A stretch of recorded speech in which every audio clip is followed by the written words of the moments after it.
Hi friend, ఫ్రీగా ఈ గొడ్డలను ఎలా క్లెయిమ్ చేసుకోవాలో చూద్దాం. ఈవెంట్ ఓపెన్ ఇలా ఉంటుంది. అన్లాక్ పుష్ప యాక్షన్ నొక్కండి.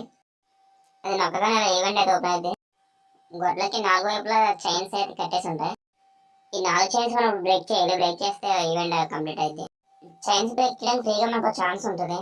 ఇక్కడ కనపడుతుంది tap to break the first chance అని, అది నొక్కండి. చైన్ అయితే ఇలా బ్రేక్ అవుతుంది. సక్సెస్ఫుల్గా ఫస్ట్ చైన్ అయితే బ్రేక్ అయిపోయింది. ఇంకా 3 చైన్స్ బ్రేక్ చేయాలి. ఈవెంట్ రైట్ సైడ్ అయితే get 3 more friends to unlock అని ఉంటుంది. అక్కడ మన ఫ్రెండ్ లిస్ట్లో నేమ్స్ మొత్తం చూపిస్తాయి. ఒక రిక్వెస్ట్ అని పెట్టండి. మనం ఎవరికైతే రిక్వెస్ట్ సెండ్ చేసామో వాళ్ళకైతే హెల్ప్ అదర్స్ అని ఇక్కడ సైడ్ లెఫ్ట్ సైడ్ ఉంటుంది. ఆ హెల్ప్ అని నొక్కాలన్నమాట. ఇలా మనం 3 members రిక్వెస్ట్ సెండ్ చేశాక వాళ్ళ హెల్ప్ నొక్కాలి. హెల్ప్ నొక్కితే ఇక్కడ హెల్ప్ అడిగానే వస్తుంది. ఇక్కడ కింద చూస్తే ఇప్పుడు చూడండి ఒకసారి అన్లాక్ పుష్పాస్ అని ఉంటుంది.